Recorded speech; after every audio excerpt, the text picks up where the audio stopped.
Echo un vistazo atrás, algunos años atrás, cuando llegué a esta congregación, y pienso en tantas cosas que difícilmente podría explicárselas, o describirlas al menos. Creo que no podría explicar tan fácilmente cuán bendecido he sido, porque el Señor me ha permitido estar en esta iglesia antigua ICC, recordarán muchos, Iglesia Cristiana de Caracas. Hoy en día Iglesia Cristiana La Roca Caracas, una gran familia que Dios ha sostenido por estos 35 años.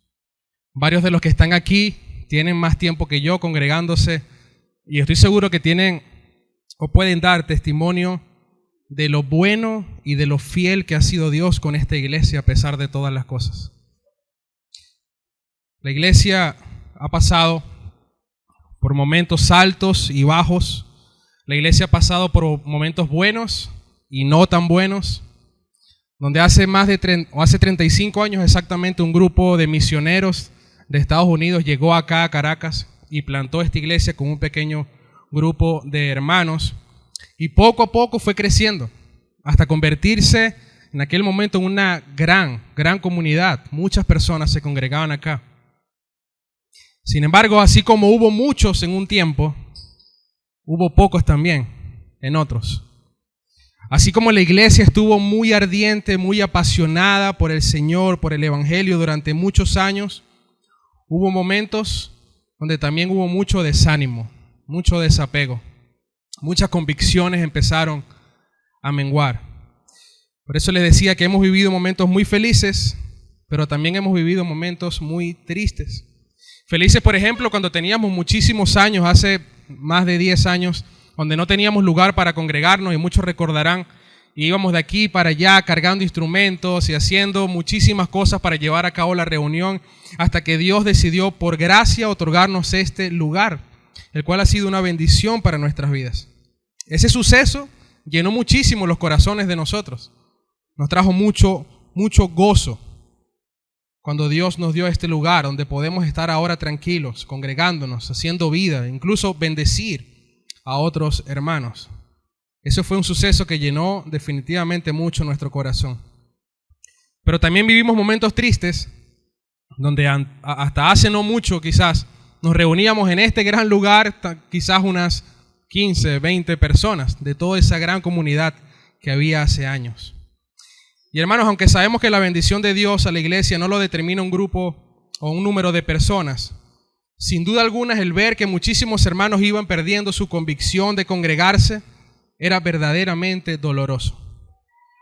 Y como ustedes podrán ver, muchas cosas han pasado, muchos cambios suceden, muchos sentimientos van y vienen, muchas emociones salen a flote en distintas circunstancias. Sin embargo, hay algo que nunca ha cambiado.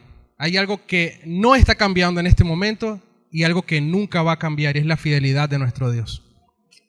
El Señor es fiel, porque a pesar de todo el Señor ha cuidado a esta iglesia y el Señor nos mantiene en pie para seguir avanzando su obra, para perseverar. Es Él quien nos da el ánimo, es Él quien nos da la fuerza para seguir adelante, es Él quien fortalece nuestra fe. Y a pesar de que muchas veces en nuestra debilidad nosotros podamos fallar, podamos ser infieles, Él permanece fiel. Y es lo que quisiera que estuviera en nuestra mente el día de hoy. Dios es fiel, porque Él no puede negarse a sí mismo. En otras palabras, hermanos, si la iglesia dependiera de nosotros, seguramente no hubiese nadie aquí. Si dependiera de nuestras fuerzas, ninguno de nosotros estaría aquí. Todos estaríamos perdidos. Pero hoy entendemos que dependemos únicamente de la maravillosa y bendita gracia de Dios, quien es el que nos ha preservado, nos preserva y nos va a preservar hasta el fin. Amén. En nuestro texto de hoy vamos a ver el ánimo que nos da la palabra de Dios para que podamos justamente permanecer firmes y perseverantes en nuestra fe. Pero hay algo importante que nosotros no podemos alejar de nuestra mente, y es lo que quisiera que recordáramos mientras estamos recorriendo nuestro pasaje. Porque la perseverancia de nosotros, o la perseverancia de la iglesia del Señor, cuelga de una sola cosa. Es decir, nosotros no somos perseverantes porque somos buenos y porque tenemos muchas cosas buenas. Somos perseverantes gracias a lo que el Señor hizo. Es por eso, hermanos, que nosotros debemos tener internalizado hoy que la perseverancia de la iglesia solo es posible por la fidelidad de aquel que prometió. Voy a repetirlo. La perseverancia de la iglesia solo es posible por la fidelidad de aquel que prometió.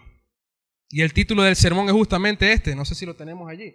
Fiel es aquel que prometió. Quisiera que me acompañaran por favor a Hebreos, libro de Hebreos, capítulo 10. Acompáñenme allí en sus Biblias, Hebreos capítulo 10, versículos desde el 19 hasta el 25. Vamos a leer versión NBLA. Si no la tienen, no se preocupen mucho, pueden usar la que tengan disponible. Hebreos capítulo 10, versículo 19 hasta el 25. ¿Estamos allí? Dice la palabra del Señor, leemos y oramos. Entonces, hermanos, puesto que tenemos confianza para entrar al lugar santísimo por la sangre de Jesús, por un camino nuevo y vivo que Él inauguró para nosotros por medio del velo, es decir, su carne, y puesto que tenemos un gran sacerdote sobre la casa de Dios, acerquémonos con corazón sincero, en plena certidumbre de fe, teniendo nuestro corazón purificado de mala conciencia y nuestro cuerpo lavado con agua pura. Mantengamos firme la profesión de nuestra esperanza sin vacilar, porque fiel es aquel que prometió. Consideremos cómo estimularnos unos a otros al amor y a las buenas obras, no dejando de congregarnos como algunos tienen por costumbre, sino exhortándonos unos a otros y mucho más al ver que el día se acerca. Oremos. Bendito Dios, por tu gracia estamos hoy aquí, Señor. Por tu bondad, por tu misericordia, no hemos sido consumidos, Señor. Y estamos aquí, congregados en tu nombre, por ti y para ti, Señor. Ayúdanos que tu palabra traiga consuelo a nuestra alma. Que tu palabra, Señor, sea para nosotros como un bálsamo fresco. Que tu palabra pueda exhortarnos y animarnos, Señor, a lo que tú deseas, a poder caminar más dentro de tu perfecta y agradable voluntad. Ayúdanos, Señor, porque somos débiles. Ayúdanos en nuestro corazón, en nuestra mente, a concentrarnos en tu palabra y a entender las riquezas valiosas que tienes preparadas para nosotros, Señor. Sé tú en este tiempo. Gracias te damos por estos 35 años donde tú, Señor, has preservado a tu iglesia. Bendito sea, Señor, sea tuya toda la gloria y la honra en el nombre de Jesús. Amén. Mis hermanos, para entender de manera más ordenada nuestro texto, vamos a dividirlo en tres partes. Primero, del versículo 19 al 22, vamos a titularlo La perseverancia de Cristo. El número 2, el versículo 23, vamos a ver la perseverancia en la fe. Y los versículos 24 y 25 vamos a ver la perseverancia en la comunión. Y para nosotros comprender mejor las dos últimas partes de la estructura, es necesario e importantísimo, por supuesto, que entendamos e internalicemos la primera. Porque Cristo fue perseverante hasta el final. Fue perseverante para cumplir con su perfecta obra a favor de nosotros. Y sigue siendo perseverante hoy día porque está sentado a la diestra de Dios. ¿Sabes haciendo qué? Intercediendo por nosotros todos los días. Él es perseverante. Él es nuestro sumo sacerdote, como el libro de Hebreos nos lo hace ver en un contexto general. Leamos de nuevo los versos del 19 al 21. Dice: entonces, hermanos, puesto que tenemos confianza, y esta palabra es importante y ya la vamos a ver, puesto que tenemos confianza para entrar al lugar santísimo por la sangre de Jesús, por un camino nuevo y vivo que Él inauguró para nosotros, por medio del velo, es decir, su carne, y puesto que tenemos un gran sacerdote sobre la casa de Dios. Hermanos, cuenta la historia, o una historia de la vida real, de hecho, sobre un grupo de expertos llamados etnólogos que estudian las etnias, las culturas, a los aborígenes. Este grupo de hombres fueron o querían ir a una expedición, pero era una expedición muy peligrosa, para conocer a una tribu llamada los Korowai. Esta tribu es conocida como la última tribu caníbal del mundo, es decir, comían personas. Ellos existen en Papúa Nueva Guinea. Pero resulta que cuando ya estaban coordinando toda su expedición y estaban haciendo todos los arreglos, se le acercó una persona y les dijo lo siguiente: hey, tengan cuidado, porque puede ser un pasaje solo de ida, sin retorno. Esta persona les hizo la advertencia por el gran peligro a la que estos hombres se estaban exponiendo.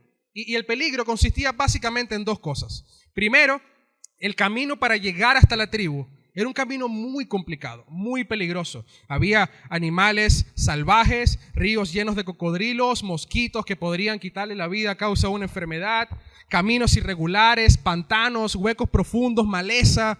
Era un camino muy, muy, muy peligroso. Pero número dos, suponiendo que estos expertos, atravesaran el camino de alguna forma y llegaran hasta allá, el segundo peligro era que ellos no hallaran gracia delante de la tribu y cuando estuvieran ahí, estas personas los asesinaran, los cocinaran y se los comieran. Ahora bien, estos expertos tenían una esperanza para llevar a cabo su expedición, para conocer a esta colonia y estudiarlos. Y esa esperanza consistía en una sola persona que había ido al lugar y había regresado. Es decir, hasta ese momento habían intentado ir varias personas, no eran demasiadas, pero varias personas se habían acercado a ese lugar, pero solamente una de todas ellas había podido regresar, había hallado gracia delante de ellos. De modo que la única esperanza que ellos tenían era que esa única persona los acompañara en el camino y cuando estuvieran allí pudiese abogar por ellos. Esa persona, como dijimos, ya había ido, había abierto el camino, de hecho había hecho un nuevo camino, venciendo todos los obstáculos.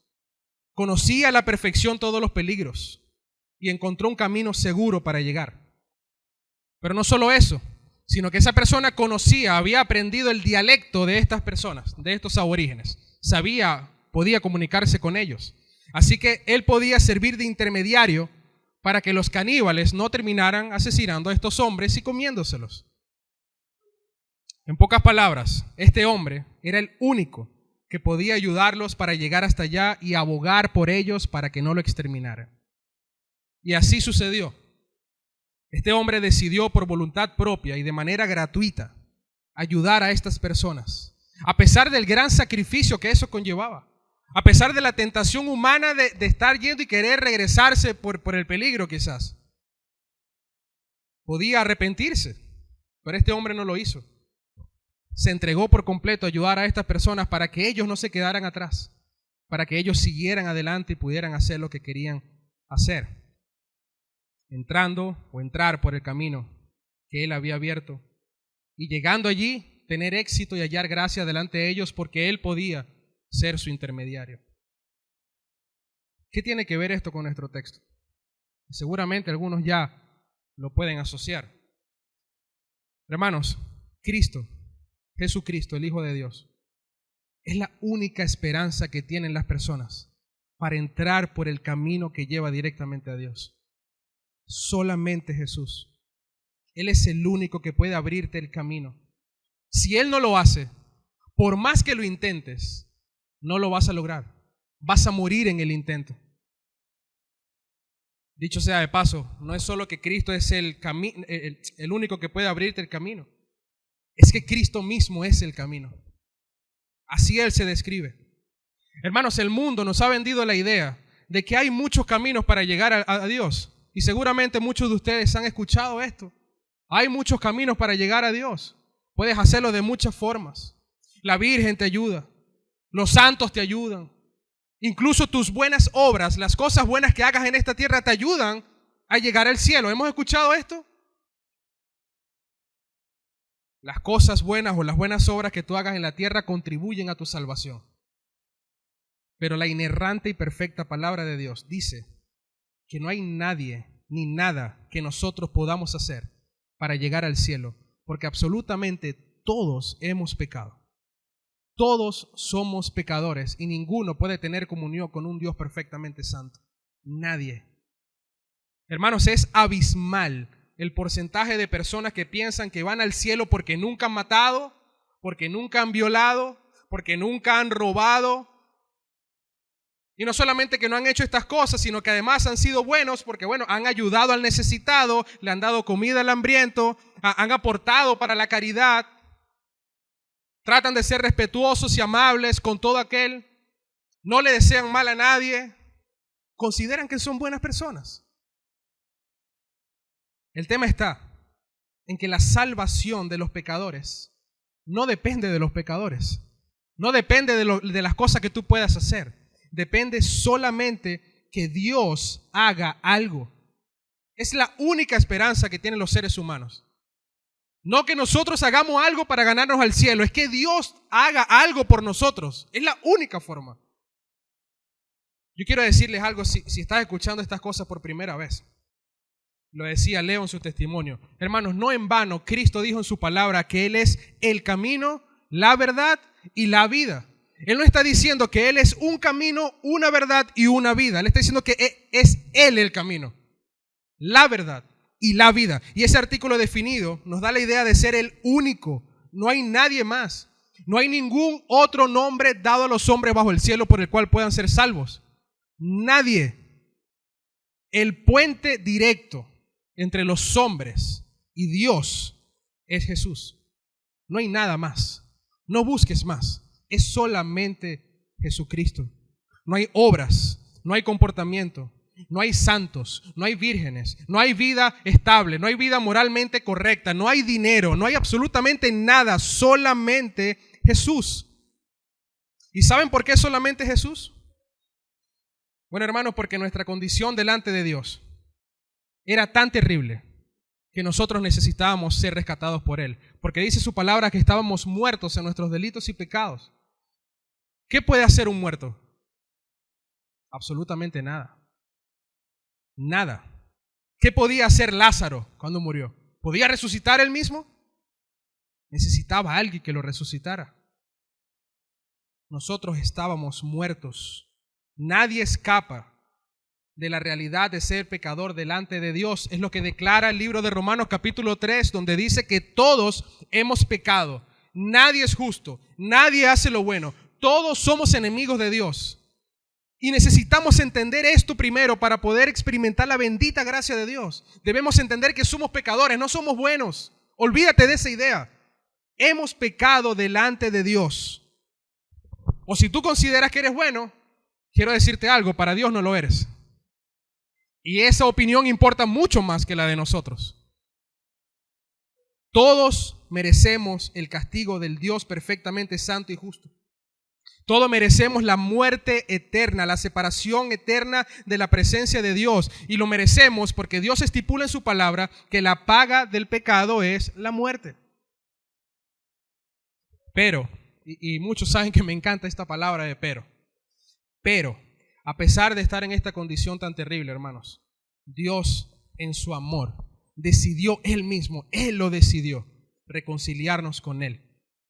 Por sus propios medios, no por los de nosotros, porque Él así quiso hacerlo según el designio de su voluntad. Él nos ha demostrado en su amor que aún siendo viles y malvados pecadores, aún estando en esa condición, aún siendo sus enemigos, Él envió a Cristo a esta tierra a morir por nosotros los pecadores. Él envió una persona de valor infinito, una persona perfecta, una persona sin mancha que pudiera pagar por nuestros pecados.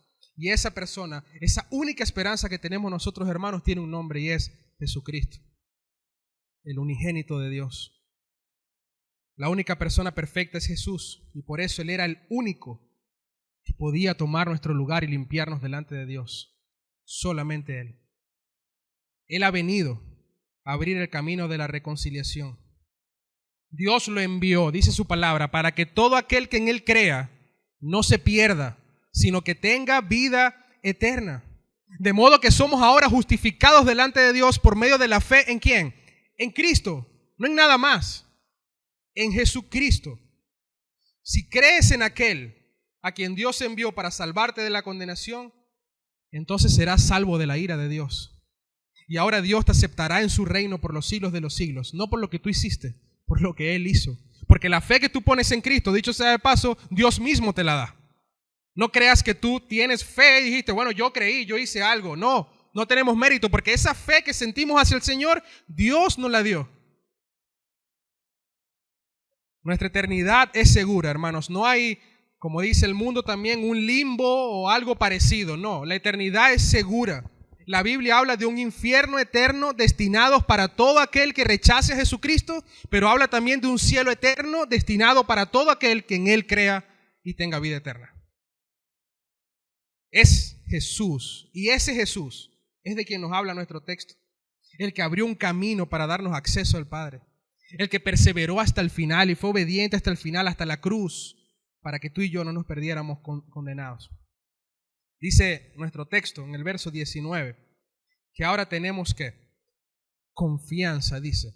Tenemos confianza para entrar al lugar santísimo por medio de su sangre, por un camino que Él inauguró para nosotros. Pero fíjense que el texto empieza diciendo entonces, y ya sabemos que si un texto empieza diciendo entonces, ¿qué tenemos que hacer? Ir hacia atrás y ver qué es lo que nos está diciendo el autor para llegar a esa conclusión. Pero en este caso, es importante que nosotros consideremos la línea melódica del libro, es decir, su énfasis general, el tema que Hebreos trata, o el autor de Hebreos trata con preeminencia. Y el libro de Hebreos, de una manera muy general, como dijimos, lo que está destacando desde el capítulo 1 hasta el 9, hasta el 10, es la supremacía de Cristo. Es lo que habla el autor. Ya que había una tentación latente en los hebreos por no identificarse públicamente con Cristo. Y esta tentación latente era porque tenían miedo de ser asesinados. Y en muchos casos, hasta consideraron rebajar a Cristo a ser solamente como un ángel. Cristo es un ángel. Cristo es como los sacerdotes del antiguo pacto y lo igualaban. Pero el autor de Hebreos quiere que ellos no sientan esa vergüenza por mucha presión que haya, sino que entiendan la grandeza y la majestuosidad de Jesús, quien es mucho mayor que todas las cosas. Y que esa realidad los lleve a estar firmes y perseverantes en la fe, que es lo que dice nuestro versículo 23. Esta carta, hermanos, iba dirigida a los hermanos de la dispersión, judíos, que habían creído en el Mesías como su Señor y Salvador, pero que luego de haberse expuesto a la predicación del Evangelio y haber creído, ellos empezaron a ser perseguidos fuertemente y a ser afligidos a causa de su fe. Así que el autor de Hebreos escribe esta carta con el fin de proveer ánimo a los hermanos, dejando claro que Jesucristo es superior a todas las cosas. El argumento principal del autor para darles ánimo es justamente eso. Cristo es superior a todos. Desde el capítulo 1 hasta el 9. Cristo es superior a los ángeles. Cristo es superior a Moisés. Cristo no es igual que los sacerdotes del antiguo pacto. Cristo es superior a ellos. Cristo es superior a cualquier sacrificio judío. Cristo es superior al Cordero de la Pascua. Cristo es lo más preeminente, es lo máximo, lo mayor, lo más alto. Esto es lo que el autor ha dicho en todos esos capítulos anteriores. Y en nuestro texto, antes de ver el imperativo, el primer imperativo que se nos deja en el versículo 22, podemos ver de los versos del 19 al 21, o podemos notar básicamente un breve resumen de todo lo que él ha dicho anteriormente.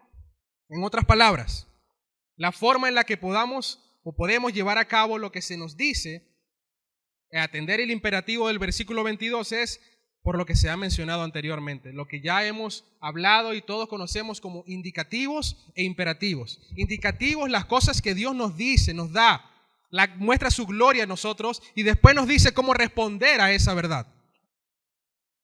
Y si hay una palabra, como les dije al principio, que podemos destacar de estos primeros versos, es la palabra confianza. Dice el versículo 19 que tenemos confianza, pero ¿confianza para qué? Dice, para entrar al lugar santísimo por la sangre de Jesús.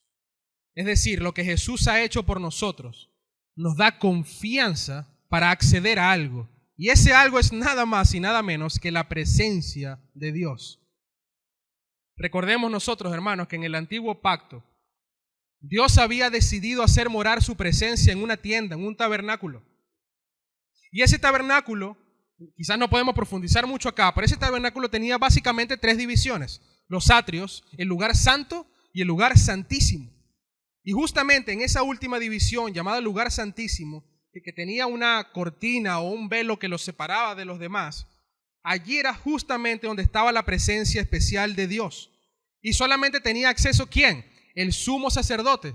Y entraba a ese lugar una sola vez al año con el fin de ofrecer sacrificios por los pecados del pueblo.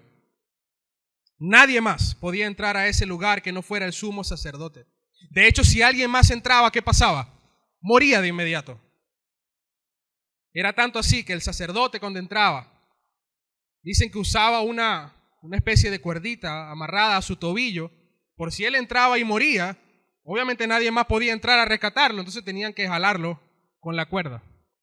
Y aquí nosotros podemos ver la importancia de esa palabra confianza, porque nadie tenía tal confianza en el antiguo pacto. Nadie tenía libertad, como lo traducen otras versiones, para entrar al lugar santísimo. Si nosotros hubiésemos estado en ese tiempo, no podríamos sentir confianza absoluta de entrar. Sentiríamos todo lo contrario, un temor y un miedo profundo. Pero cuando Cristo murió en la cruz, Él mismo fue el sumo sacerdote que entró al lugar santísimo, no con sangre ajena, no con sangre de animales, con su propia sangre. Y por medio de su sacrificio perfecto, ese velo fue rasgado, fue roto. Y ahora todo aquel que haya entendido la obra perfecta de Jesucristo y haya puesto su confianza absoluta en Él, puede sentir confianza de entrar a la presencia de Dios, de entrar al lugar santísimo, gracias a lo que Jesús hizo. Él es el que nos dio el acceso a ese lugar santísimo, el camino que estaba cerrado anteriormente. Hermanos, ahora podemos entrar con confianza a los brazos de nuestro Padre. Seguramente muchos padres hemos experimentado cuando estamos en proceso de formación de nuestros hijos, enseñándoles, que quizás estamos en algunos momentos hablando con personas, con varias personas, y de repente llega tu hijo y te agarra y te dice papá, y te empieza a hablar y te empieza a decir cualquier cantidad de cosas, y nosotros lo que hacemos es decirle, hijo, ya va, respeta, pide permiso, estoy hablando con alguien. Y eso es bueno, que les enseñemos modales, respeto, pero ¿qué hay en el corazón de este hijo? ¿Qué hay en el corazón de ese muchacho que se acerca a su padre, no importa lo que sea, y empieza a hablarle? Confianza, confianza. Eso es justamente lo que Cristo hizo ahora con nosotros, con una profundidad muchísimo mayor, por supuesto, porque antes ni siquiera podíamos pedir permiso, antes no podíamos acceder a Dios. Pero Cristo, el Cordero Perfecto, sacrificó todo para abrir un camino nuevo, un camino vivo y nuevo, dice nuestro pasaje, para darnos acceso a nuestro Padre Celestial. Dice que es un camino nuevo, y es un camino nuevo porque no era un camino provisto por el sistema levítico. Ya no dependíamos de un sacerdote que fuera a pedir perdón por nosotros, sino que Jesús mismo abrió un camino nuevo que nos da acceso libre y total a nuestro Dios. Pero dice que es un camino vivo también, y es un camino vivo porque ese camino fue provisto por un Mesías vivo y nos da acceso al Dios vivo. Hermanos, si nosotros recordamos la ilustración al principio del sermón, podremos recordar que estos hombres corrían peligro básicamente en dos sentidos. ¿Recuerdan? Uno era porque el camino era extremadamente peligroso, pero el otro era que si ellos llegaban a pasar, corrían el peligro de ser asesinados por estos hombres, ser cocinados, comidos. Y si nosotros pensamos en el camino que Cristo nos abrió, el cual nos da acceso libre a Dios, que dicho sea de paso, dice el mismo libro de Hebreo, capítulo 12, que es Dios de fuego consumidor, así lo describe, un Dios de fuego consumidor. Si nosotros vemos esto, podríamos preguntarnos, bueno, ¿qué garantía entonces tenemos nosotros de que si pasamos ese camino y llegamos a la presencia de Dios, Él no nos va a consumir por completo con su fuego? Como pasaba en el antiguo pacto, que si no entraba el sumo sacerdote, sino otra persona, era exterminado. ¿Qué garantía tenemos ahora nosotros de que si entramos, Dios no nos va a exterminar por completo con su fuego? Bueno, hermanos, la respuesta. Cristo, nuestro Señor, no solamente abrió el camino para tener acceso al Padre, sino que Cristo ahora está sentado permanentemente a la diestra de Dios, intercediendo por tus pecados y por mis pecados todos los días de nuestra vida. Ya no era como en el antiguo pacto que teníamos que esperar que un sumo sacerdote una vez al año fuera y pidiera perdón por nosotros. No, ya no es así. Nosotros no tenemos que esperar eso más, porque Jesús no solamente entra una vez al año, Jesús habita en ese lugar. Él vive allí y su trabajo primario es interceder por nosotros. Hermanos, esto lo escuché de un pastor y me encantó y me quebrantó mucho. Que él decía, cuando nosotros pecamos, ¿saben qué pasa? Cuando un hijo de Dios peca, Cristo ve a su Padre y le dice, Señor, ¿tú estás viendo el pecado de ese hijo tuyo?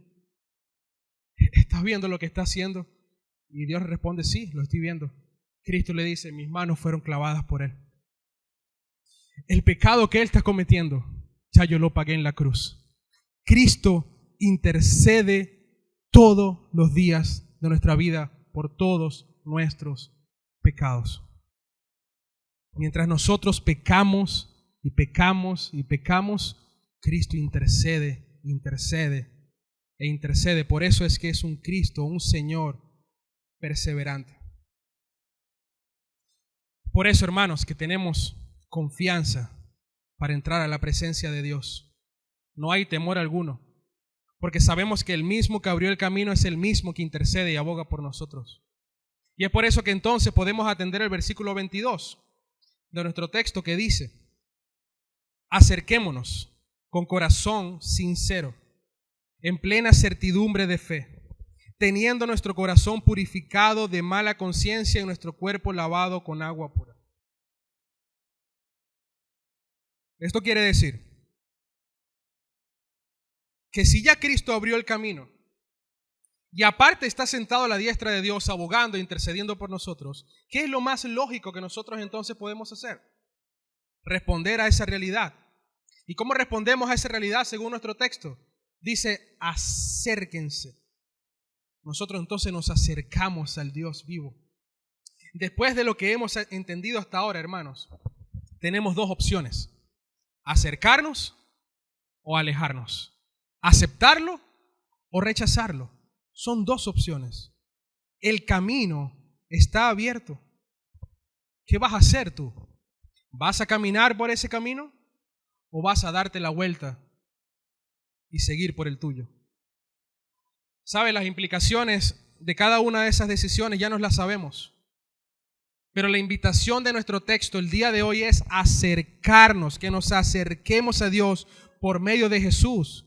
Porque solamente en Dios hallamos la gracia oportuna, solamente en Él hallamos la misericordia. Es lo que dice el capítulo 4 del mismo libro de Hebreos, versículo 16, que muchos lo hemos escuchado.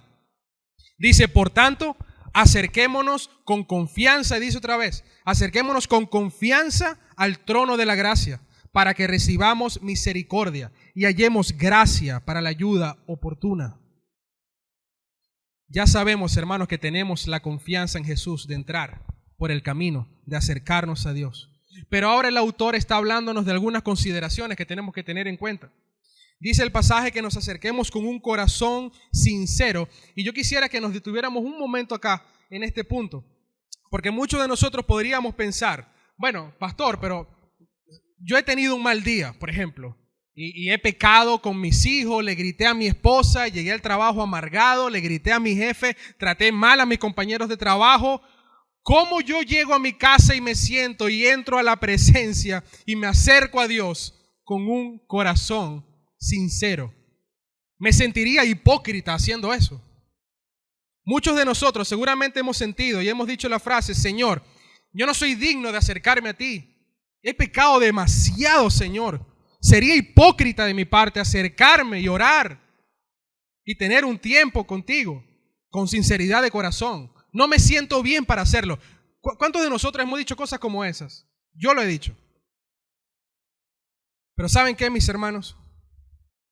Si acercarnos al Dios vivo dependiera de cómo nosotros nos sentimos y dependiera de si nosotros nos sentimos dignos de hacerlo, entonces quiero que sepas algo, jamás podrías entrar a la presencia de Dios. Jamás. Pero la idea del autor, cuando dice con un corazón sincero, es que nos acerquemos no por lo que sentimos, sino por lo que creemos. Porque fiel es el que prometió. Por eso el pasaje continúa diciendo, y no está desligada estas dos frases, continúa diciendo, en plena certidumbre de fe. Hermanos, no nos acercamos a Dios por lo que sentimos. Nos acercamos a Dios por lo que creemos, por la convicción de nuestra fe. Debemos alejar nuestros sentimientos y enfocarnos en lo que creemos, en lo que Dios ha prometido y en donde hemos depositado nuestra fe. Y lo que creemos, lo cual es nuestra plena certidumbre de fe, es que Jesucristo se sacrificó por nosotros para abrir un camino que estaba cerrado, que nos da acceso al Padre y que ahora está sentado a su diestra intercediendo cada minuto por nuestras fallas. Hermanos, y que ese camino esté siempre abierto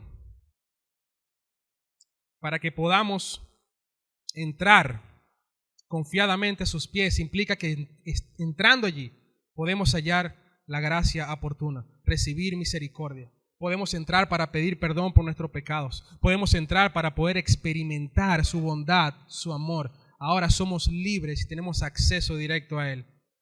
Ese es el corazón sincero en plena certidumbre de fe. Pero termina el verso 22 diciendo, teniendo nuestro corazón purificado de mala conciencia y nuestro cuerpo lavado con agua pura. Y la imagen de esta parte del versículo es tomada también del antiguo pacto, donde los sacerdotes antes de entrar al lugar santísimo tenían que lavarse muy bien para estar aptos para entrar a la presencia de Dios. Pero ahora, ya tú y yo somos aptos porque fuimos lavados con la sangre preciosa del Cordero. Jesucristo nos ha lavado y el Espíritu Santo que mora en nosotros purifica nuestra alma, nuestra conciencia por medio de la palabra de Dios. En resumen, mis amados hermanos, Cristo nos ha dado total libertad. Y nos ha dado todo lo que necesitamos para acceder y acercarnos a la presencia de Dios por siempre y para siempre. Nos ha dotado de todo lo que nos hace falta para entrar. La perseverancia de Cristo ha logrado esto.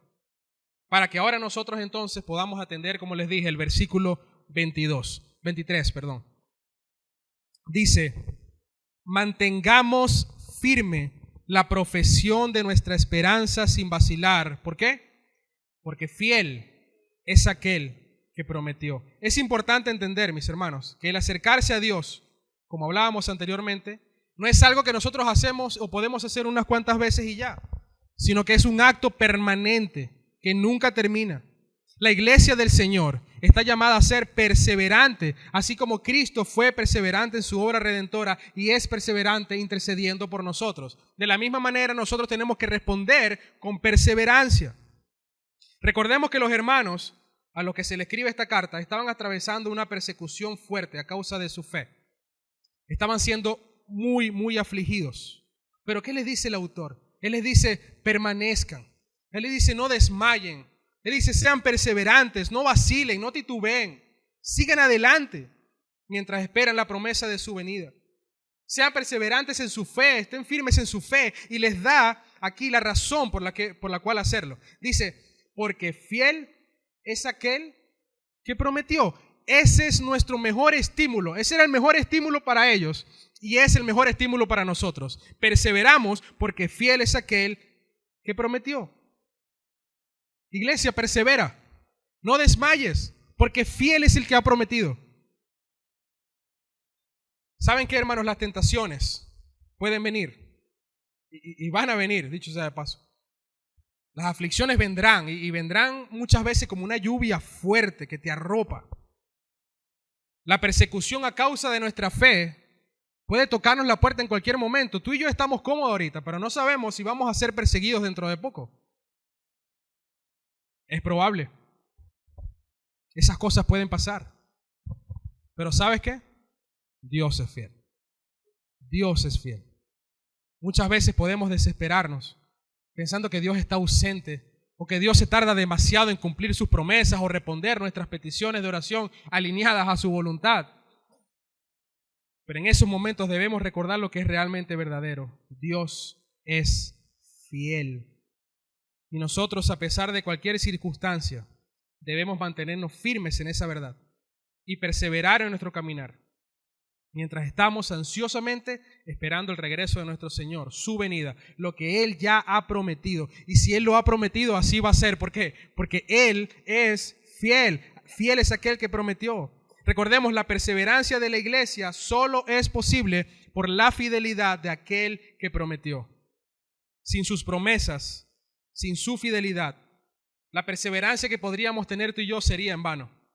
Pero hoy nos gozamos de que no es así, sino que tenemos un gran Dios que es fiel, que persevera y que nos ayuda en todas las cosas. Él es quien ha empezado una obra en nosotros mediante el poder del Espíritu Santo. ¿Y sabe cuál es su promesa? Que el que comenzó esa obra, dice Filipenses, será fiel hasta terminarla. El que nos está santificando cada día nos glorificará en el día de Jesucristo, cuando estemos con Él en los cielos por toda una eternidad. ¿Y saben cómo podemos tener certeza de esas cosas? Porque Él es fiel. Porque fiel es aquel que prometió. Amén. Ahora, cuando llegamos a la tercera y última parte de la estructura, vemos cómo el autor nos llama a atender la importancia, pero ahora de la perseverancia de la comunión de los santos, de la comunión fraternal, en otras palabras, de la iglesia. Dicen los versos 24 y 25. Consideremos cómo estimularnos unos a otros al amor y a las buenas obras, no dejando de congregarnos, como algunos tienen por costumbre, sino exhortándonos unos a otros y mucho más al ver que el día se acerca. Hermanos, probablemente a causa de la persecución que estaban viviendo estos hermanos en ese tiempo, ellos estaban considerando la posibilidad de volver a practicar el sistema levítico para evitar la persecución, para evitar la muerte. Probablemente ellos estaban viviendo cada quien en lo suyo, cada quien pendiente de lo suyo, resolviendo sus asuntos. Todos estamos en caos, todos estamos siendo perseguidos. Tú encárgate de lo tuyo, yo me encargo de lo mío y seguimos adelante.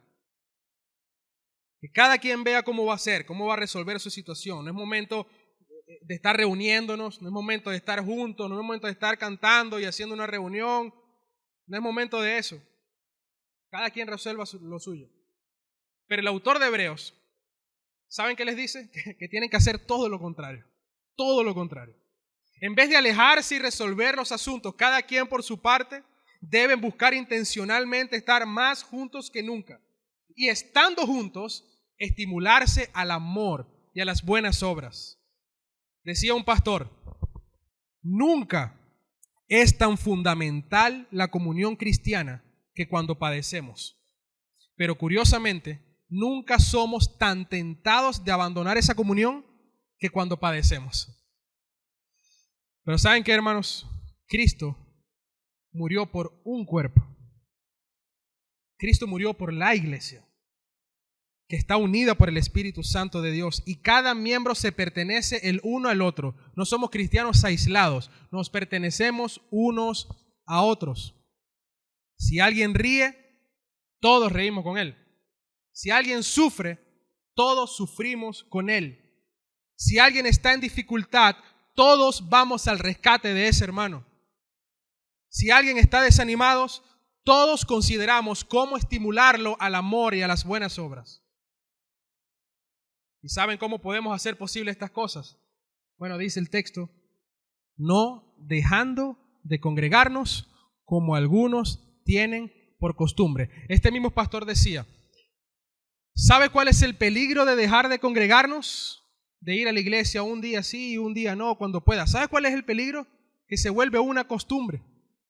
Que cuando menos te das cuenta, ya el dejar de congregarte no te hace tanto ruido, no te hace tanto daño. Ay, bueno, hoy la reunión es a las 11, son las 10:30 y me acabo de levantar. Bueno, no voy a ir hoy. No pasa nada. Tampoco es para tanto. Muchas personas lo piensan de esta manera.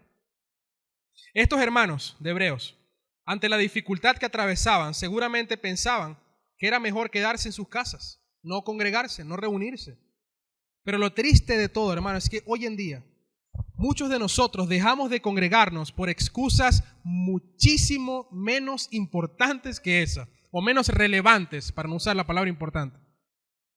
Estos hermanos se estaban dejando de congregar, pero los iban a matar, era algo realmente peligroso. Pero hoy en día la iglesia del Señor se deja de reunir por unas tonterías, hermanos. Ellos no querían congregarse por el peligro de muerte. Pero muchos de nosotros nos dejamos de congregar. ¿Por qué? Bueno, es que cumpleaños una tía y no puedo ir a la iglesia. Bueno, es que me levanté un poquito tarde y me dio sueño y bueno, no quise ir a la iglesia. Es que el carro tenía un ruidito y bueno, me dio miedo, entonces preferí no resolver nada sino quedarme en la casa. Es que tenía que hacer mercado. Es que el domingo es el único día para limpiar. Hermanos, tantas excusas hemos escuchado y tú dices, ay hermanos, vamos a lamentarnos tanto cuando tengamos que rendir cuenta delante de Dios en esto. Que Dios te pregunte, ¿por qué dejabas de congregarte tanto? Y tú les digas, porque tenía que limpiar. Hermanos, muy simples somos muchas veces y desobedientes a su mandato directo de congregarnos. No lo desestimes, no lo subestimes. Porque poniendo estas excusas, lo único que estamos demostrando es que si para Dios el congregarse en la iglesia es algo extremadamente o está extremadamente alto en su lista de prioridades, nosotros estamos demostrando que para nosotros está muy por debajo. Primero es limpiar, primero es resolver, primero es comprar, primero es hacer lo que sea y la iglesia está en un segundo plano. Si puedo voy, pero nunca ponemos la iglesia en primer lugar. Es muy, muy peligroso y debemos sincerarnos con nosotros mismos, revisar nuestro corazón y ponernos serios en este asunto, porque es algo serio para el Señor. No es que vengas a la reunión una vez, 1 o 2 domingos al mes y calmes tu conciencia, porque eso es lo que pasa. Wow, Señor, tengo 4 o 5 domingos que no voy, este domingo sí voy. Y cuando vienes, sales de aquí, te sientes increíble y deja de venir 3, 4 domingos más. No se trata de eso, no es que calmes tu conciencia. Hermanos, cuando nosotros como pastores le decimos a una persona de la congregación y nos las encontramos y le decimos, bueno hermano, hasta luego, nos vemos el domingo. Y la persona nos dice, bueno, sí, pastor, bueno, déjeme ver si me da chance, a lo mejor voy. Hermano, es terrible. Y si eso nos hace sentir mal a nosotros como pastores, imagínense cómo hace sentir el corazón del Señor. Dios espera de ti y de mí que en cada reunión estemos presentes. Que en cada reunión lo alabes o lo alabemos junto a nuestros hermanos. Que escuchemos la palabra junto a nuestros hermanos. Que nos estimulemos al amor y a las buenas obras unos a otros. Que nos exhortemos unos a otros. Pero esto solamente es posible en un contexto de congregación, juntos, unidos. Debemos entender que más allá de un deseo, el congregarnos es una gran necesidad. Y termina el texto diciendo, y mucho más al ver que el día se acerca. Hermanos, el regreso del Señor está cada vez más cerca y nosotros debemos vivir acorde a esa realidad. Debemos vivir con nuestra mente en lo eterno, poniendo nuestro enfoque en las cosas de arriba, como le dice Pablo a la iglesia en Colosa. El Cristo que ha prometido volver, un día cumplirá su promesa. ¿Por qué la cumplirá? Porque Él es fiel.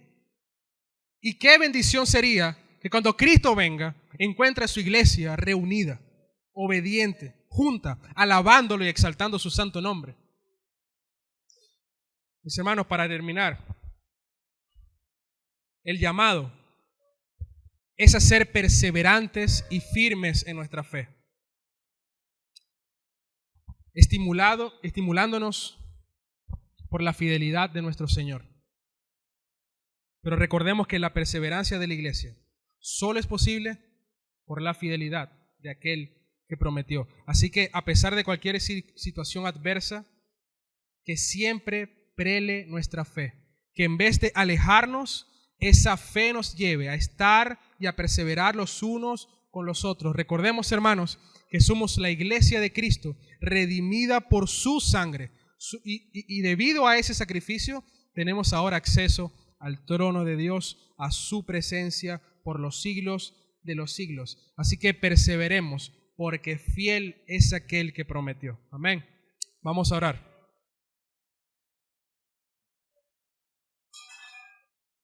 Bendito Dios. Qué bueno eres con tu pueblo, Señor. Gracias por recordarnos verdades como estas.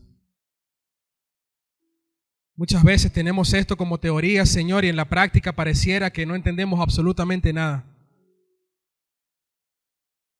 Oh, Señor, gracias porque porque tenemos acceso a ti. Gracias porque antes el camino estaba cerrado, pero tú enviaste a tu Hijo a abrir ese camino, Señor. Gracias porque antes éramos huérfanos, pero tú en tu bendita gracia nos adoptaste como tus hijos, Señor. Gracias porque antes estábamos muertos sin esperanza, pero tú por tu gracia decidiste resucitarnos y darnos vidas en Cristo y sentarnos contigo en lugares celestiales. Gracias, Señor, porque tú trabajas en nuestro corazón. Gracias porque empezaste una obra en nosotros y serás fiel, Señor, en terminar. Hoy entendemos que a pesar de las circunstancias, los problemas, las adversidades, la aflicción, la persecución, a pesar de todas las cosas malas que podamos experimentar y tener y ver en este mundo, nuestra esperanza está en que tú eres fiel. Tú eres fiel, Señor. Y si nosotros somos infieles, tú eres fiel, porque tú no cambias. Señor, te damos la gloria y te damos gracias una vez más por esta iglesia, Señor, porque nos ha preservado 35 años donde muchos hermanos hemos perseverado hasta este momento solamente por tu misericordia. Ayúdanos, Señor, a no desviarnos. Danos fortaleza, danos ánimo, Señor, que tu palabra consuele nuestra alma todos los días de nuestra vida. Señor, te necesitamos hoy más que nunca. Y no sabemos cuánto tiempo más estaremos, cuántos aniversarios más vamos a celebrar, Señor. Pero lo que sí tenemos certeza y seguridad es que cuando no estemos aquí, estaremos en tu gloria por los siglos de los siglos, Señor, reinando con Cristo. Ay, Señor, no nos merecíamos nada de esto, pero tú eres bueno. Tú eres bueno, Dios. Te exaltamos. Recibe nuestra gloria, nuestra honra, Señor. Recibe nuestra alabanza. Que tu nombre sea exaltado siempre. En el nombre de Jesús te oramos, Dios. Amén.